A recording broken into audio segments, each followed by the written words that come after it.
Rabbi, Ya Rabbi, Ya Rabbi, Ya Rabbi, Ya Rabbi. Ati nu geessisi laficha dhookaku. Ati nu geessisi laficha dhookaku. Ati nu geessisi laficha dhookaku. Ati nu dhaalchisi biyyicha dhookaku. Ati nu dhaalchisi biyyicha dhookaku. Ati nu dhaalchisi biyyicha dhookaku.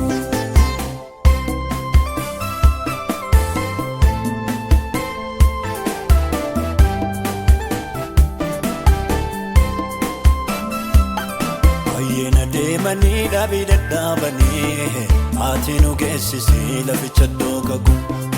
Akunuuf kaakattee sanarraanfatanii ati nu geessisi laficha dhookaku. Malo malo malo malo malo malo ati nu geessisi laficha dhookaku. Kan jedhu baay'atee wayyo wayyo wayyo ati nu geessisi laficha dhookaku. Ati nu geessisi laficha dhookaku. Ati nu geessisi laficha dhookaku. Ati nu geessisi laficha dhookaku. Ati nu dhaalchisi biyyicha dhookaku. Ati nu dhaalchisi biyyicha dhookaku. Ati nu dhaalchisi biyyicha dhookaku.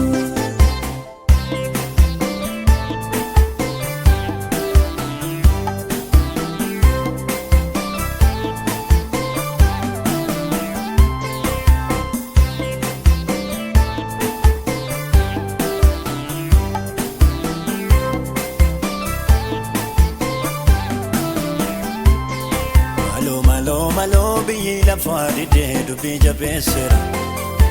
Malo malo ijoollee keetitti rakkina maateera. Malo biqiltuun dhaabbatee mataa bosoo qabe. Malo bunatu hammaatee bishaan jalaa goge. Ati nu geessisi laficha dhookaku. Ati nu geessisi laficha dhookaku. Ati nu geessisi laficha dhookaku. Ati nu dhaalchisi biyyicha dhookaku. Ati nu dhaalchisi biyyicha dhookaku. Ati nu dhaalchisi biyyicha dhookaku.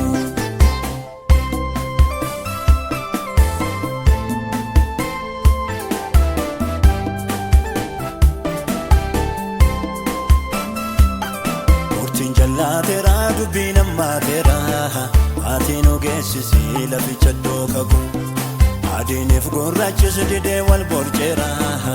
Ati nu geessisi laficha dhookaku. Beekaaniif wallaalaan wal keessaa badeera. Ati nu geessisi laficha dhookaku. Sobni iddoo qaabatee dhugaan dhokaateera. Ati nu geessisi laficha dhookaku. Ati nu geessisi laficha dhookaku. Ati nu geessisi laficha dhookaku. Ati nu geessisi laficha dhookaku. Ati nu dhaalchisi biyyicha dhookaku. Ati nu dhaalchisi biyyicha dhookaku. Ati nu dhaalchisi biyyicha dhookaku.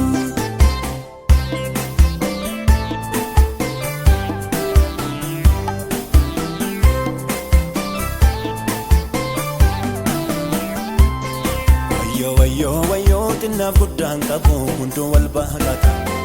Wayyo jedha haalli mijaatu fi kophaa duddubbata. Wayyo eessatti baqannaa lolli sammaateera. Malo biyyicha dhookaku nu gayyaadara. Waaqayyo Waaqayyo Waaqayyo Waaqayyo Waaqayyo Waaqayyo Waaqayyo Waaqayyo Waaqayyo Ya Rabbi Ya Rabbi Ya Rabbi Ya Rabbi Ya Rabbi Ya Rabbi Ya Rabbi Ya Rabbi Ya Rabbi. Ati nu geessisi laficha dhookaku.